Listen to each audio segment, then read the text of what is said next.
Over 10,000 people, young and old, took to the streets of London yesterday to protest against Rachel Reeves' inheritance tax raid on farmers, and you may well have been one of them. Yeah, well, if Labour hoped that would be the end of it, they are sorely mistaken. Overnight, the Prime Minister raised a few eyebrows by suggesting that the BBC supports the government's analysis.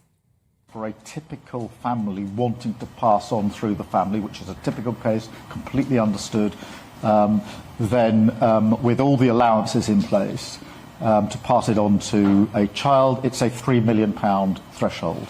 And all of you can check out what that means in terms of the impact. I think the BBC has already done it.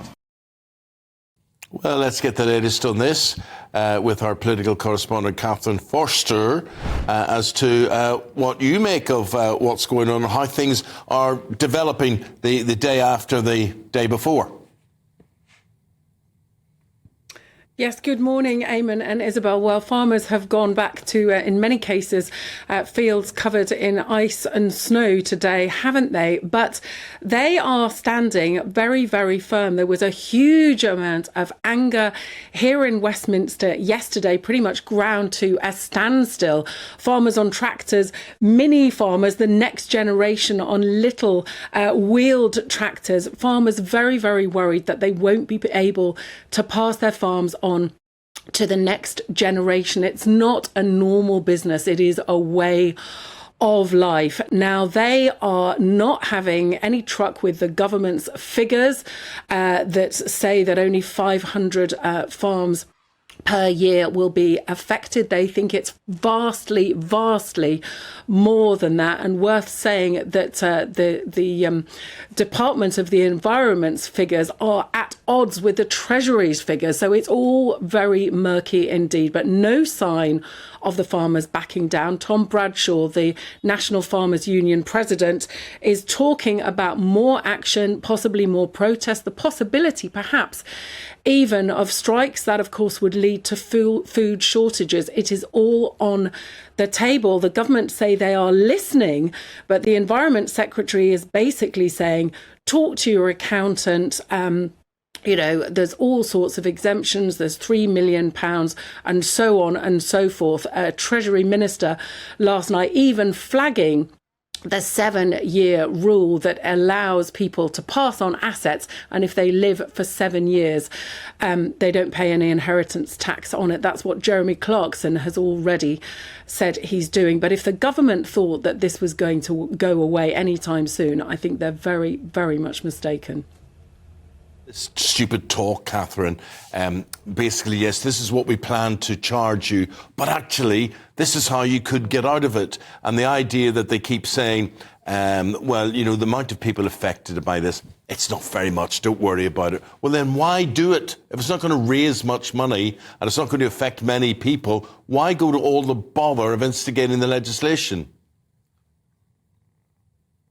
500 million a year. They are burning through huge amounts of political capital on this, aren't they? In a very similar way they did with the winter fuel allowance on pensioners, to raise, in the grand scheme of things, not very much money, but taking that money away from millions of pensioners. And a new development on that too, because the Department of Work and Pensions' own figures released yesterday, their impact assessment shows that means testing of the winter fuel allowance is going to push potentially another 100,000 pensioners into poverty. Bad news, particularly at a time where we hear today that inflation has risen up to 2.3% from 1.7%, largely because the fuel price cap has gone up and average bills now up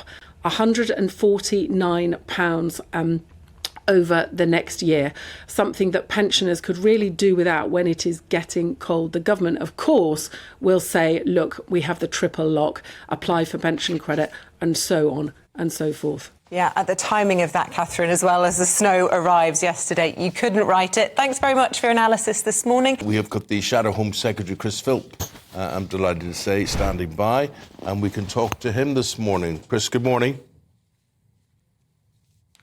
Good morning, Eamon. I know we've got lots to talk about, but briefly, what did you think of how the farming protest went yesterday? Well, I was out there with colleagues supporting our nation's farmers. They obviously feel, really, really strongly about this. I mean, years ago, my grandfather was a small farmer, and, people risk losing land they farmed for generations. These farmers are not making very much money. They don't make a great deal of cash running a farm these days. And you know what? It's going to affect all of us because food prices will go up as a result of Labour's vindictive attack on our nation's farmers. So I stand with them and will do everything I can to protect them from what Labour are doing. They're going to undermine our food security, they're going to put our prices up, and they're going to drive farmers off the land. Breaking news this morning about the inflation figures, up from 1.7% in the 12 months to September to 2.3%. That's a sharp increase and above the Bank of England target of 2%. It's a huge increase, and I think it's caused by the inflation-busting pay rises that Labour has been handing out to their trade union paymasters. Those pay rises are obviously inflationary, as we warned, and indeed as we saw when the Labour government in the 1970s did exactly the same thing. It's also, I think, because businesses have seen these swinging tax rises that Labour have put through, things like that massive national insurance increase, which broke Labour's manifesto promise. And businesses are, I expect, putting up prices in anticipation of those enormous pay rises. In fact, we saw dozens of retailers warning about exactly this just a couple of days ago, and here we see it in the inflation figures. People, including working people, up and down the country are now going to be feeling today in their pocket the effects of this Labour government already. And it's going to get, in the OBR forecast, it's going to get worse. It's an inflationary budget. Yeah, and when you hear Rachel Reeves saying farmers have got to do their bit to pay for the NHS, you would suggest that their money's going in lots of different directions, and the NHS is the least of their worries, I suppose. Well, money is... people are now having to pay higher prices for everyday items because of the decisions this Labour government has made in just the last few months. This is not an accident that inflation has jumped up. It's a consequence of what this Labour government has done. And it's particularly galling because in government, we spent quite a long time in the last 2 years battling to get inflation down. There was obviously globally high inflation a couple of years ago. We got it under control, and Labour have made a load of bad decisions in the last few months that are now putting inflation back up. And that means every single one of your viewers, every single one, is paying today higher prices as a result of decisions that Rachel Reeves and Keir Starmer have made. And actually, you know what? Inflation affects the NHS as well. So the NHS, police forces, schools, they're all going to be paying higher prices as well for the things that they buy to run the NHS. So it's bad for the NHS as well as being bad for you and me and every single one of your viewers. Chris, whilst we've been speaking, the government have just published their response to this sharp increase in inflation. And Chief Secretary to the Treasury, Darren Jones, has said, we know families across Britain are still struggling with the cost of living. This is why the budget last month focused on fixing the foundation of our economy so we can deliver change, including boosting the national minimum wage, freezing fuel duty and protecting working people's pay slips from higher taxes. Your reaction to that?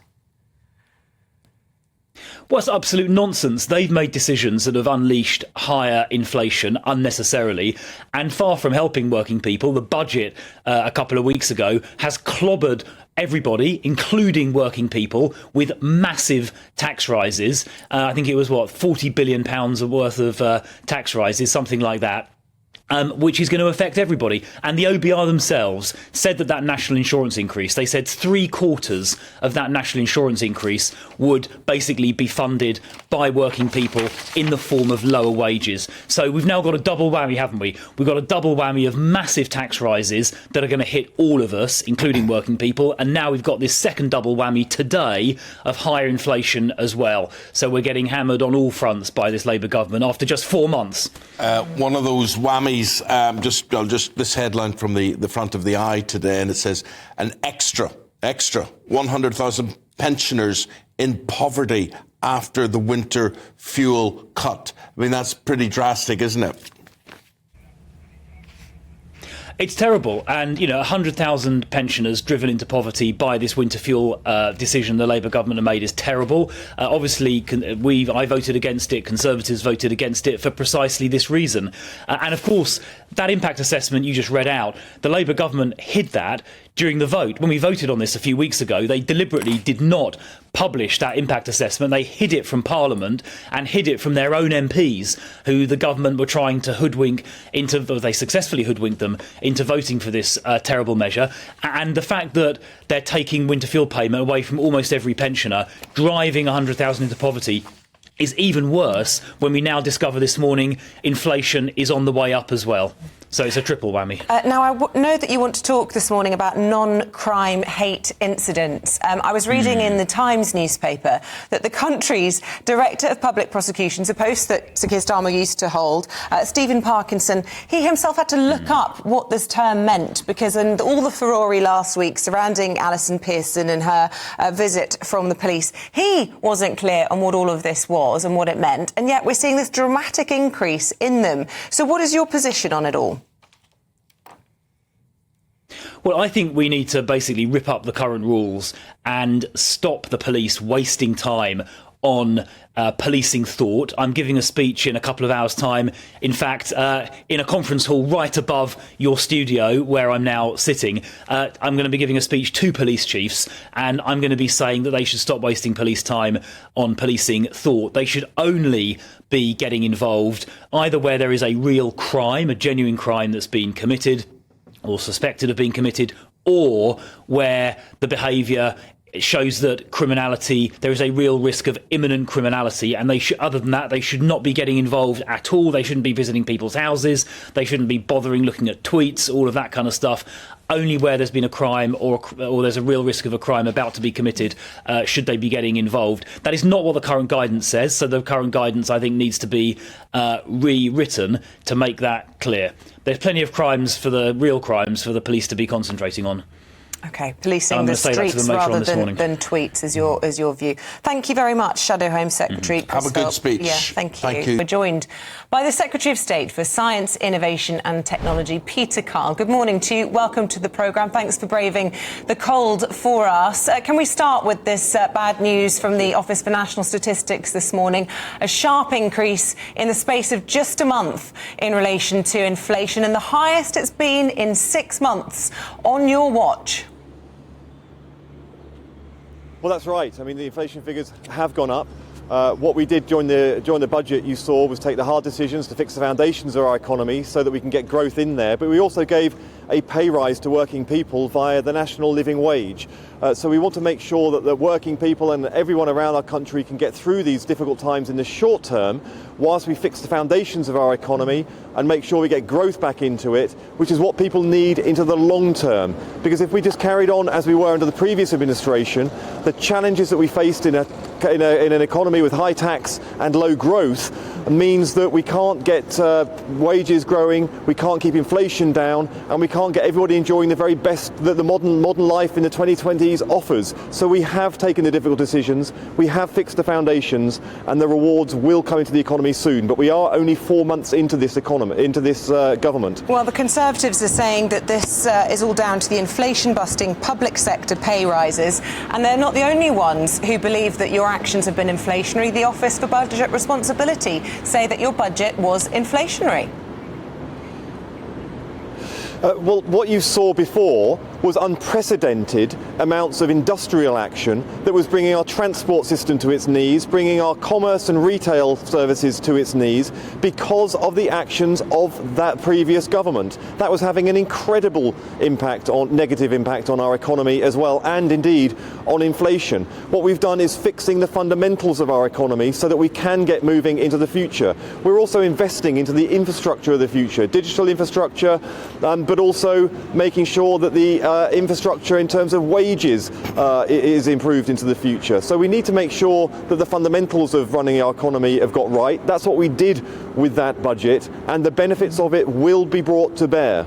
But you can't claim to be the party of business anymore, can you? Just yesterday, 70 large companies wrote a public letter just absolutely distraught and frustrated with this national insurance employer hike that you are bringing in. And this has been backed up now by the Governor of the Bank of England saying that actually this and the living minimum wage will lead to job losses. These 17 companies were correct.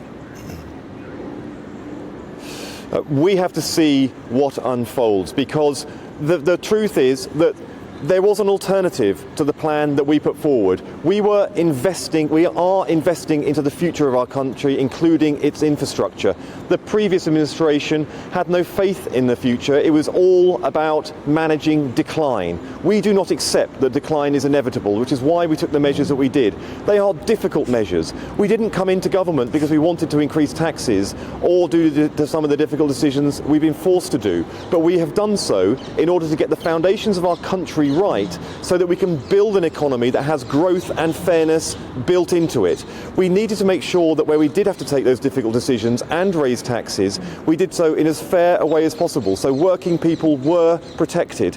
And where we'd had to do difficult things which impacted, yes, the farmers, we did so in a way that recognised the special nature of farming to our economy and to our country, which is why they're paying half the amount of inheritance tax that other sectors have to do, that it's limited to only 500 estates out of over 200,000 farms. It goes over a threshold that for average will be 3 million, which is much more so than other sectors and people who create wealth in other sectors will have to pay, and they get interest-free period for 10 years afterwards. Whose this figures recognises are you the special quoting? nature of farming. Forgive me, I mean, even your own departments can't agree on the numbers of farmers being affected. DEFRA disagrees with the Treasury in all of this. And the reason that farmers are given or haven't had to pay inheritance tax so far is because they are in a totally unique profession where their wages are very, very low, but they have huge assets, unlike most other professions. And this is going to put family farms out of business. Are you ignoring everybody that tried to drum this message into you yesterday? We recognise that farming is special, and it still remains special. No other sector has the privileges that the farming community does. So, for example, having an upper threshold of up £3 million, which will be on average for most people who qualify for it, having 10 years interest-free period afterwards, having only paying the half what other sectors and wealth creators in other sectors have to pay. So these recognise the very special nature of farming. But listen, farmers need a great NHS as well. Farmers need a growing economy. Farmers need roads and infrastructure to be invested in. In order to do so, we have to raise the money to do it and to fix the fundamentals of not just our economy, our public services and our infrastructure, including transport. So it is fair that all parts of our society have to be playing their role in fixing our country. It just and yes, we recognise that farmers are very, very special, but they need to contribute as well. It just baffles me that you're talking about transport there and the public sector and how they have to play their part. I didn't hear you asking train drivers to take a pay cut so that they could support the public sector, and yet farmers have to play their part.